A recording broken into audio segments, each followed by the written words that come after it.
this closing moment. This one, and now, but the champion back with another left. They're exhausted. How they're getting it, I don't know. They're getting it, I don't know. A right hand. It's free. Now it's foul ball. It's free. Now a tremendous left by Niko. They're standing dead in the center of the ring, toe to toe. You don't know why the champion is fighting. He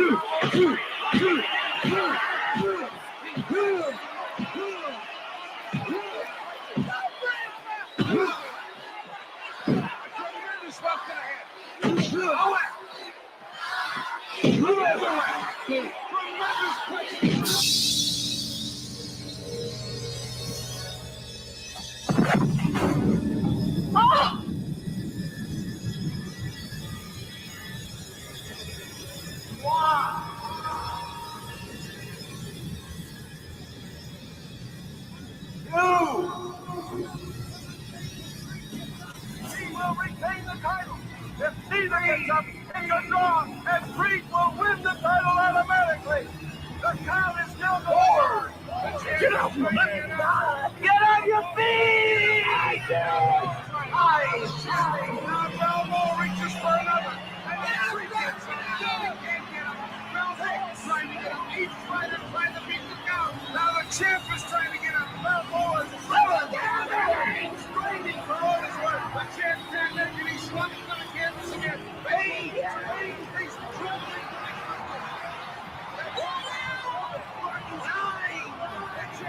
The champ is crying. He's down. He's down.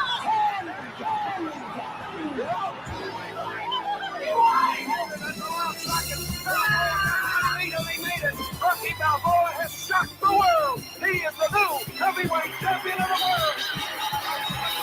Ladies and gentlemen, in a stunning upset, scoring the win by knockout, the new heavyweight champion of the world, Creed.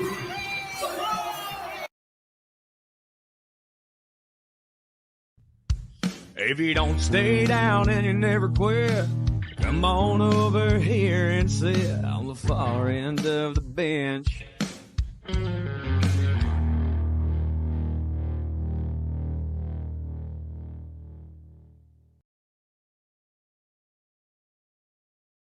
Benchwarmers, sports fans, Philly fanatics, it is a great day to be here with you. I'm very happy that we were able to kick things off.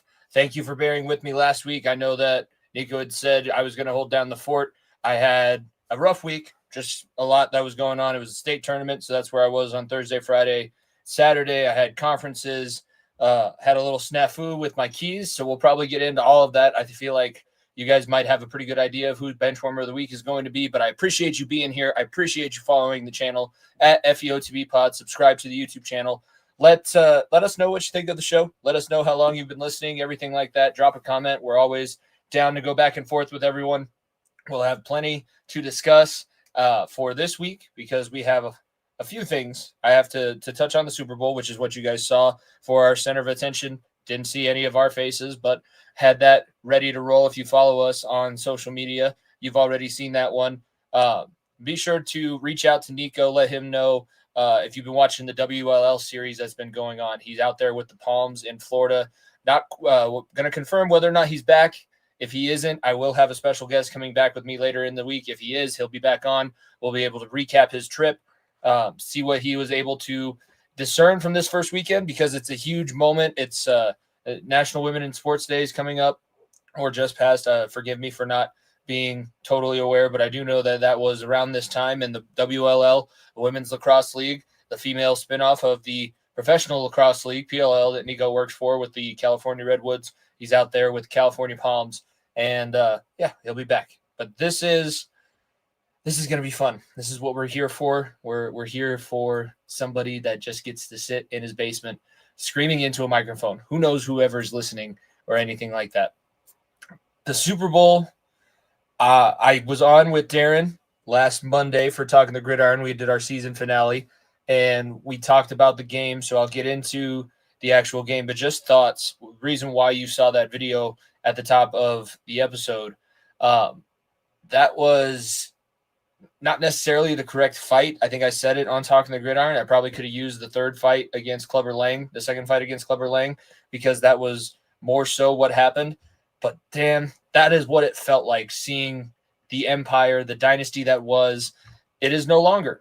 Not going to sit here and say that they're not a good team. They were good enough to put themselves in position to be playing for a Super Bowl, and they've been playing for a lot of them. They win a lot of games that they're supposed to, and sometimes not even supposed to win. So we have all of those things out of the way, but this was a beatdown from start to finish. This was a team that knew exactly what they needed to address, and a team that has no clue because of all of the success has now been holding them down and pulling them back. I said it last time that we had an episode with Niko, that was probably going to be my X factor. That was why I ended up leaning more towards the Eagles. I picked the Chiefs.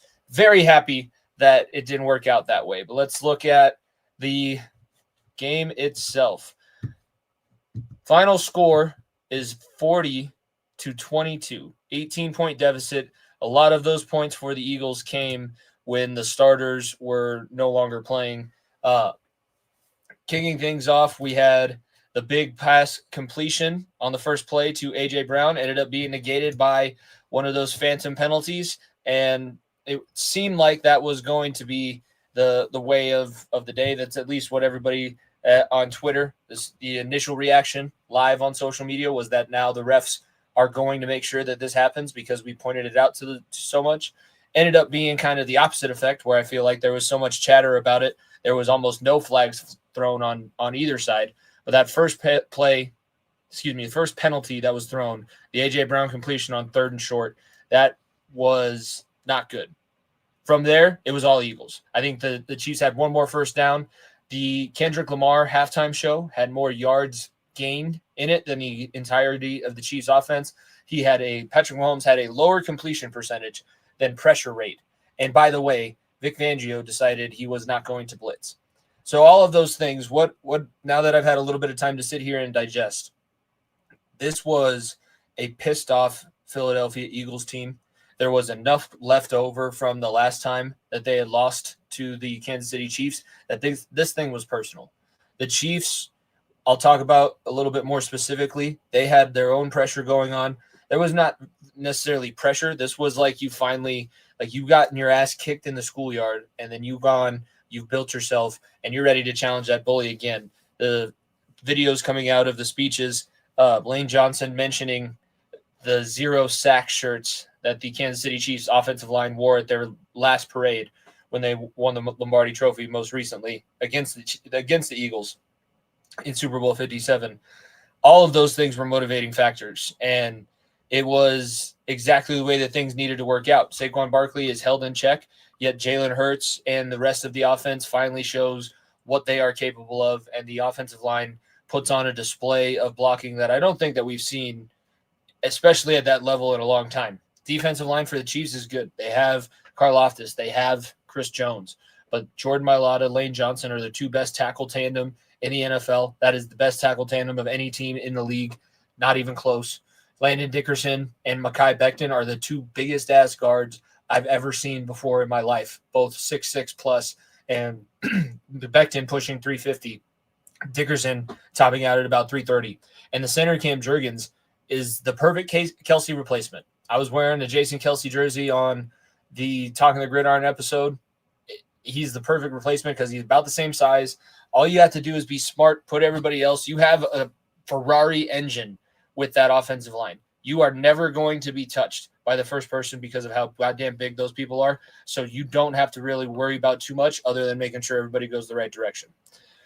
Moving forward, after that Chiefs punt, Eagles take the ball back.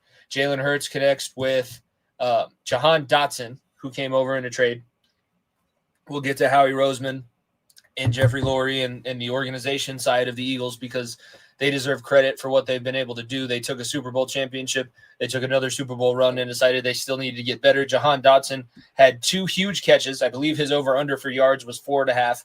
He had 2 catches. The first one, 27 yards. People thought he was in for a touchdown. It was reviewed. He was put down at the 1, which gave way to everybody's favorite play.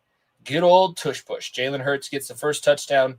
He would go on to be responsible for two more touchdowns. He had 2 more passing touchdowns following that one, but that's what started things off.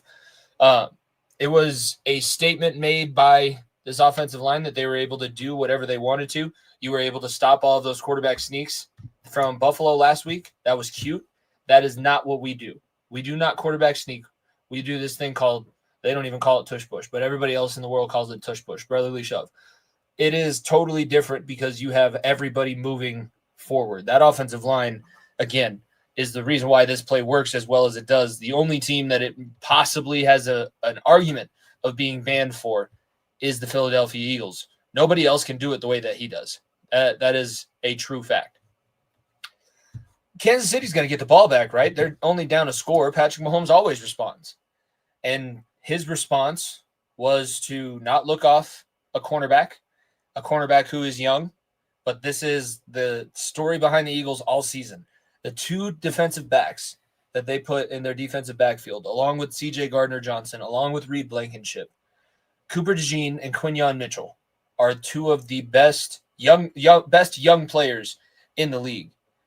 Looking back, and Tom Brady did a decent job. This was one of the parts of his broadcast that I actually did enjoy. He did a decent job of showing how Patrick Mahomes never let his eyes do work for him. And Cooper DeJean was able to just blindly read what was going on, knew exactly where the ball was going, intercepts the pass. And that's bad because he's their punt returner as well. So he's not just going to look for getting a turnover. He's going to try and turn it into points of his own.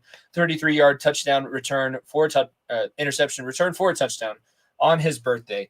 Cooper DeJean earns as much style points as I think is humanly possible in a span of about 15 seconds. 14-0 is the score.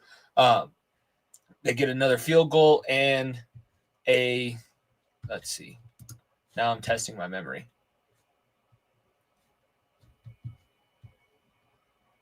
Yep, that was all that they had there. They did get a late touchdown to A.J. Brown following another interception of Patrick Mahomes. Zach Bond proves again he was probably one of the unsung heroes of this defense, especially throughout this playoff run with the amount of turnovers and big plays he was making.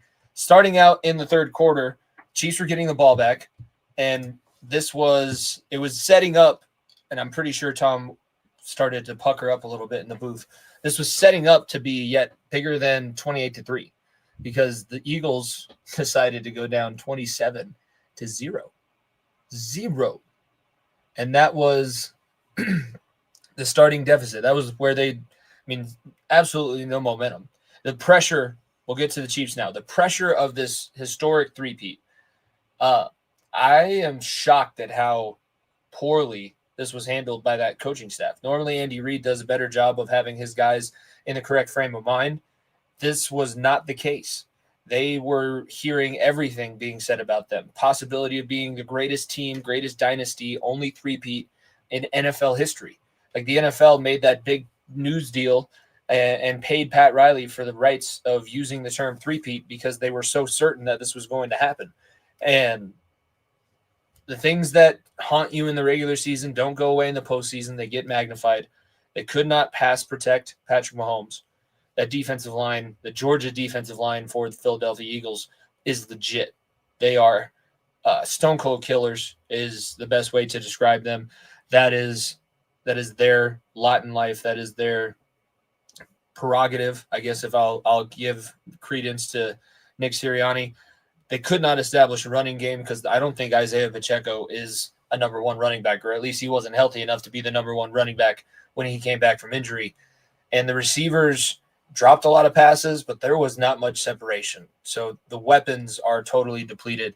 Like this Kansas City team, it sucks because, yes, you were that close, and now you know how everybody else feels. If I'm a Kansas City Chiefs fan, it's not a guarantee that you're going to come out of this quickly. Last time you lost the Super Bowl, it took you an entire season. Joe Burrow beat you in the AFC Championship. The Cincinnati Bengals went on to lose to the Los Angeles Rams. If history repeats itself, next year is not going to be your year necessarily. You're going to have slip-ups. You've played a lot of football games. Everybody on your roster looks depleted and injured. Chris Jones was dealing with something from the very first tush-push touchdown. They were working on his neck. If I'm a Kansas City Chiefs fan, nervous because what am I going to do? What can we do now? because all of the X factors, Andy Reid, Patrick Mahomes, Travis Kelce, our defense, they were all neutralized. And it wasn't that hard. Other teams are going to take this film. This is now teach tape. The Eagles proved it can be done. This is 2 dynasties that they've killed. They proved that the Patriots could be beaten. The Patriots never went back to they went back to 1 Super Bowl, but they were never really the same team after the Eagles beat them the first time for their first championship. The Chiefs are not going to be the same team. They're going to have a ton of turnover. They're going to have a lot of uncomfortable conversations. A lot of it will be chalked up to, well, we never got going. Yeah, you never got going. You never had a chance. The talent was too much. Howie Roseman, Jeffrey Lurie, the free agency moves, the trade deadline moves, the drafting, it's all been impeccable. You stood behind a guy in Jalen Hurts that now needs credit. He's no longer asking for it. It's deserved. It's rightfully deserved and earned. 26-year-old Super Bowl champion, Super Bowl MVP, 3 touchdown performance in the biggest game of his life. They were doing everything to shut down Saquon, and the team that adjusted to what the other team was giving was able to come out on top. And I don't necessarily think that this was a surprising outcome. Surprising maybe in the way that they handled business, but this was there all along. We just had to be reading between the lines a little bit. When you don't get tested, when you don't get your weaknesses exposed to the point where it costs you games, it is very hard to move forward. So they'll be on a vengeance, but I do think that they're going to have a lot of wear and tear. Elsewhere in the NFL, free agency going to get going, I believe, middle of next month as we're sitting here. So we'll talk more about that. We'll talk a little bit more about the draft as it gets close, because I know Niko's going to have guys that he wants on a wish list. I know that he has ideas for the Broncos. I'll try and put some ideas for the Bengals together. I need to see what happens with T. Higgins before I really know what we're going to be looking at. We've talked about Cooper Kupp. So NFL season ends on not a high note. I think that it was a good Super Bowl, not competitive whatsoever. I don't know if it would have been competitive. I mean, if the Chiefs beat the Bills the way that they did, the Chiefs beat the Bills the way that they did, I don't think that the Eagles are going to go down to the Bills. I don't think that Josh Allen does a whole lot different than Patrick Mahomes, especially because the Eagles' defensive line was just on a mission. I think that this was the best team. I'm not going to go as far as say that they're a generational team. They're good. They have really good pieces, and they got hot at the right times. This is a generational playoff run. I guess I can give Philly that. I don't think this is a generational team. Good luck if you live in Philly. Hopefully Zach is okay. My cousin just recently moved out there. He had to drive through the city to get home on Sunday night last week. And God help us if you would have lost. What would have happened if you guys would have lost? Nothing? You guys knocked over, I don't know, 15, 16 streetlights, 15, 12 light poles. Everybody's, we need to show Philly how much we love and respect them. We love you so much. I'm going to do public demolition, public vandalism. All right. Moving on from football. Let's talk about we'll talk about the NBA first. It is All-Star break time in the NBA. I did not watch a single, let me repeat that, a single second of any of the All-Star break for the NBA.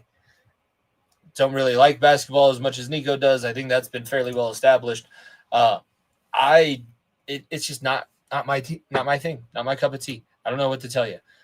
The Four Nations Faceoff idea that was put forth in the NHL is not only dominating the NBA, it's also getting residual dominance over the Pro Bowl, because Niko did a great job on episode 217. I'll probably clip that, put it out. He tore it to shreds. Like, nothing to do for the fans. It's all based on this, that, and the other. They think that they can just sell anything. They're the NFL, so you're always going to spend your money. I can see that going away real quickly, especially when you look at the Four Nations. Even the dunk contest this year had an iconic moment. Matt McClung decided to start the thing with a 360 reverse over a car. That was like the main highlight. I saw Wemby getting booed for the way that he did the skills challenge. I just don't see a lot of effort from anything in the NBA. They don't do anything until it's the finals, conference finals, or NBA final series. In the NHL, this four nations face off between Canada, Sweden, Finland, and the United States. Obviously, the Czech countries not included in this. Russia not included due to everything going on internationally. If you want to hear about that, check out Sunday Scaries when it comes back. I believe it'll be back first weekend of March is when that first episode will be coming back. But Russia is not involved, so they're not getting everybody involved. But this is at least better and closer to what we've been wanting and yearning for with the Olympics, because this is the first time NHL players in 10 years since 2014 in those Winter Olympic Games are able to play an international best-on-best competition, and they are proving why. They weren't just blowing smoke. They wanted this for a reason. This means a lot to these guys. A lot of them played in the World Juniors tournament. We're not going to start off with USA Canada. We will get to it. We're going to go through all the games because I think all of these players deserve credit. Starting things off, last Wednesday, Canada beat Sweden 4-3 in overtime. Sweden obviously being carried by a handful of NHL stars. Canada, the first line of Canada to start this tournament was Mark Stone, Nathan McKinnon, and Sidney Crosby. You also have Cale Makar and Devon Taves as your first defensive pair. So it's a legit Stanley Cup contending first five that you're playing against. And Jordan Binnington in net. I want to hear from my Variety Sports guys. Hey, Brandon. Hey, Blues fans. Binnington's costing Canada a gold medal. Binnington's costing them this tournament because he has not been good whatsoever. Sweden able to get 3 goals off of him in the first game. Crosby and the Canadians win 4-3 in overtime, get a few points there. But the ugly dragon sitting in the room, what nobody wanted to mention is that how deep this USA team is. It's four lines everywhere. You have Brady and Matthew Tkachuk on the first line. You expect them just to be maulers and break your face type of guys. They are scoring like crazy. Finland, poor UC Saros. Like Finland is using a lot of their men's professional league guys, especially on the back end, because they just don't have that many NHL caliber defensemen. They were in their own zone all game long. 2 goals in the first 2 periods, 4 goals in the third period. The Tkachuk brothers score in the same time frame, and the United States announces to the rest of the field they are not to be messed with. They will not only just beat you, they will beat you badly. They want to make sure that everybody knows this is the new hockey country, which moves us to Saturday. Saturday, Finland gets Sweden in overtime 4-3. Canada and the United States. You have 3 fights within the first 9 seconds. It is being played in Montreal, so on foreign soil for the United States. And they get booed during the national anthem. So you have Matthew Tkachuk and Sam Bennett start things off. Bennett kind of does a little bit more in the wrestling match. He eats a lot of, Brady Tkachuk fights Bennett, and he puts Bennett face first into the ice after Matthew gets the first fight out of the way. We get another scrap. Then Jake Gensel gets things going. Jack Eichel has been just a facilitator of massive proportions. I hate that he plays for Vegas because I'd love to be cheering for this guy more often than just an international competition. Dylan Larkin is quietly one of the top guys on this entire roster, and he's doing things that we expect of him probably 10 years ago. That was a ass whipping from the very beginning. You had McAvoy laying McDavid out on the boards, and just the explosion. And Hellebuck is the best goalie in the world. Canada does not have the best goalie in the world. Connor Hellebuck does. And Connor McDavid got by him, was able to score a nice little goal there. But guess what? You end -1. You let the USA beat you in the fight. You let the USA beat you on the ice. You let USA beat you in the checking game. All of the things that you were supposed to have, like, this is not a guaranteed win for you. And I hope that you recognize this. You need to move on from the old guard. I know that you want to keep putting Crosby on the team, but you got to start filling in with some of these younger guys. 4th game to take place, these ones being held in Boston, and then the final game will be decided based on the outcome of Canada-Finland, or if Sweden is able to beat the United States. USA is already into the gold medal game. They clinched with their 2 dominant wins over Canada and Finland. Canada will take on the the Finns. Canada is a minus 500 favorite in that game. They have a chance. They do have a chance. I've been in this situation. I played in international competition. We played Team Austria. We played Team Canada. We played Team Japan in the round robins, and then ended up getting Canada back in the gold medal game, and Canada whooped our ass in the gold medal game after we had kind of beaten the shit out of them in that round robins round. That is what worries me, I think, a little bit more than anything else right now, is what are we going to get? Is the U.S., do they possibly want Sweden to be in this thing? Do they think that Finland has the chance to actually pull off the upset and beat Canada? I think Finland wants to walk away with at least one win, so I think that they're going to do everything that they can. Do they have the talent to do so? Canada is the second best team in this tournament. It would be gangbusters to have two USA-Canada matchups within this Four Nations tournament.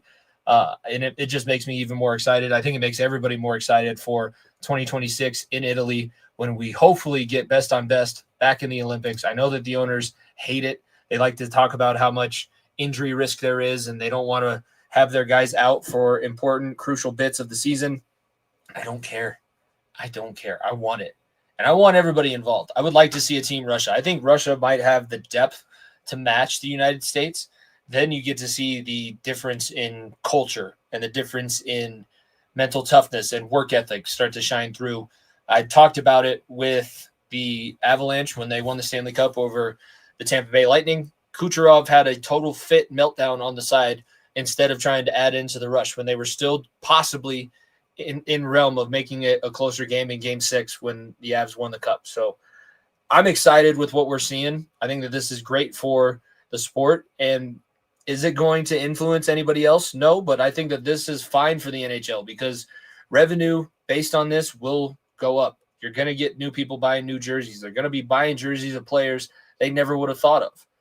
I mean, I hate the Kachuk brothers in the regular season. I love when they play in USA.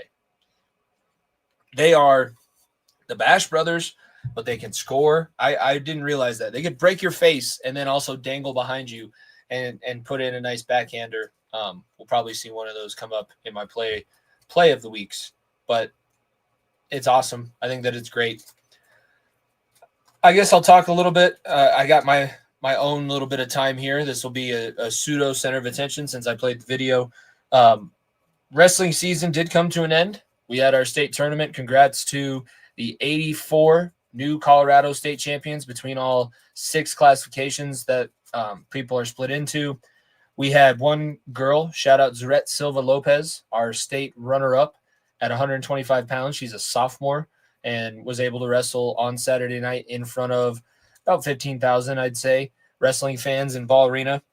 It was the 93rd Colorado State Wrestling Tournament. It was a tough season. I'll give it that. I kind of have 2 different perspectives because I go middle school first. So the middle school season, we started off with a bunch of kids, besides like a handful that didn't really know what they were doing. It was fun as a coach because I get to teach a lot of new stuff and I get to see them pick things up, and they did. That's exactly what happened. They listened to me. They trusted me. The parents seemed to trust me, and the middle school team ended up going and taking second. We had 5 placers and 3 district champions at our district championship tournament. We took second as a team. First time in 3 years of me being there, and I think it's first time in I don't know how long that we've placed in at least the top 5. So middle school got me so excited. And then high school starts, and it started on a rough note. I don't know what it is. This group of boys, this group of parents, it was one of those seasons where you're trying everything, and you try and change things up, and you want to be different. You don't always want to be the same. We had 2 boys qualify for the state tournament. They both lost their first round match, and then they both were overweight the next day and got forfeited out of the tournament. As I had taken a personal day off from my work day that I had to go to, coming from a meeting with a parent for school, like I'm taking all of this time away from things that I can be doing in my life. I was worried more about wrestling than doing this show last week. And that was what they did. And then they sit behind me on Friday and they continue to make excuses and talk about, they were on. I don't know what happened. They were on. I wish I would have done this. I would have done that. I don't care what you would have or didn't do at this point. It's frustrating. It's frustrating as a coach. It's frustrating because I know that they're better than this. And it's frustrating because now we have parents that are going to sit there and blame the coaching staff for their kids' mistakes. They were not at all honest this entire season with anything. It was such a discombobulated cluster, with conversations back and forth between kids, going to parents and telling them something totally different. We had situations where we were complete embarrassments. We embarrassed the shit out of ourselves at a few of our events. It's just not okay. It's not a good season. I wish things were different. We'll see what the future holds, and we're going to get right back into it. I have wrestling practice later today. We're going to have one more chance for the freshmen, sophomores at their state tournament, and then it's freestyle and Greco season. So maybe the new style will open people's eyes. But at this point, this is as low as I felt about wrestling in the last 3 years because of the way that things ended and just the lack of accountability. I've said it in a couple of different things. If you want to go back, it's episode 216, the center of attention. I talked about it. That was one of our worst performances of the season. It was just, I wanted better for those boys. I wanted better for the team, both teams in general. Our girls had a hell of an inaugural year, undefeated in duels, 5 qualifiers, 1 state runner-up. She ended up being the only placer, but the girls battled hard. They proved why they're there and why they want to be here. I hope that we get a little bit more buy-in, and if I stick around, I'm going to do everything that I can to have that happen. But I guess that's my justification. It happened afterwards, but there was just a negative feeling throughout the entire season, and I felt like something like this was bound to happen. All right. I'm not going to go super long. I am going to have a couple more episodes to supplement the one that I missed last week. So let's get into segments, wrap things up here. Play, player, and bench warmer of the week. My players of the week, I'm going to give it to both of the Tkachuk brothers because the fight against Canada, the goal scoring, the playmaking ability, the leadership that they bring, this is a fun USA hockey team to watch. And I think that they have the right mindset to close this tournament out. I hope that they don't get too ahead of themselves. Tkachuk. Cool.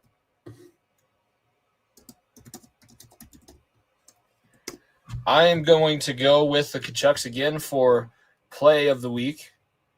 Let me get it going here. Put it up on the screen for everybody that's watching. Thank you for watching on YouTube. Be sure to subscribe. Follow us on our social media. This is from the Finland game. Finland distance from the NHL itself that we also now have all of these people playing for our international squad. Bench warmer of the week is myself. The reason why there was no episode, so I was planning on doing an episode directly following the Super Bowl with my brother, Dom, who's been a guest. I was going to give him shit for being the worst of our college bowl, playoff pick'em episode this year. So I was going to do all of those things. And I get home on Wednesday after practice, get out of the shower, get a text. Hey, picture of my keys sitting in the wrestling room. Now my work keys. So the ones that I need to get into school on Thursday. So it's only 20 minutes, a little bit of the highway. I'll go. I'll get dressed. I'll go. They're going to be there until 8:15 for the youth practice, so I'll have time. I get in the car, going on the highway down here in southern Colorado. I get past an exit, and all of a sudden it's stopped traffic. Like not just a little bit of traffic, stopped. Sitting with my foot on the brake, like my truck has the automatic turn-off feature. It's off. What's going on? There's a little bit of flashing lights kind of ahead. We're like half a mile past the exit. Apparently that's the last exit they're trying to detour everybody through, but everybody that's with me and ahead, and I'm like there's 3 cars behind me even that's a little bit further past the exit. We're stuck for an hour. It took me an hour to get 20 miles south down the highway on Wednesday night last week. with everything that I had going on with school, I was just like, at this point, I'm going to be a pill on the show. Dom was coming off of conferences, so I gave him a little reprieve. I'll get him back on the show. And like I said, we might have a guest this week if Niko's still not back. If he is, we'll have everything to talk about. He'll get us back into NBA. We'll talk Four Nations with him. We'll talk a little bit of the standings and some of the other stories, and he'll obviously recap his trip going with the WLL. As I said at the beginning, please subscribe to the YouTube channel. Follow us on social media. Episode 218. What I'm going to do is I'm going to show everybody that video that started off because we have more people. So if you did not catch us at the very beginning, this is my rendition. Niko said it last week. I took it as a challenge. This is my rendition of Rocky telling the story of Super Bowl 59. For myself, Jimmy Pilato, my co-host who is not here with us, Niko Bryant. Thank you guys very much for tuning in. Enjoy the video, and we will see you later on this week.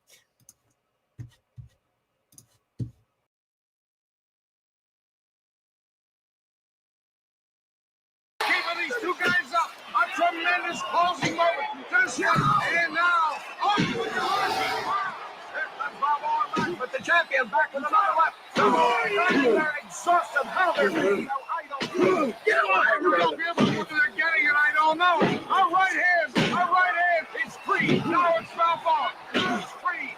Now a tremendous left by Steve. They're standing dead in the center of the ring, toe to toe. You don't know why the champion is fighting.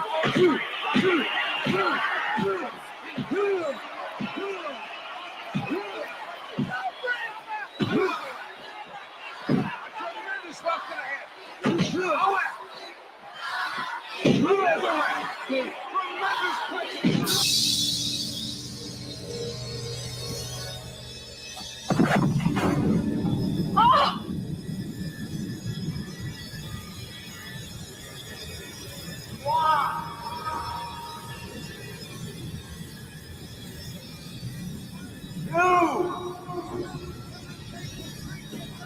He will retain the title. If neither gets up, it's a draw, and Creed will win the title automatically. The count is still going. Get up, man! Get on your feet! Now Balbo reaches for another. And Creed gets it. Can't get him. Balbo's trying to get him. Each fighter trying to beat him down. Now the champ is trying to get him. Balbo is waiting for all his work. The champ can't let him. He's slumping to the canvas again. He's struggling.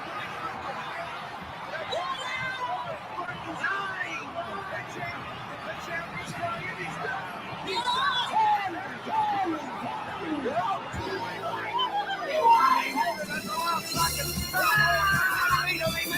Rocky Balboa has shocked the world. He is the new heavyweight champion.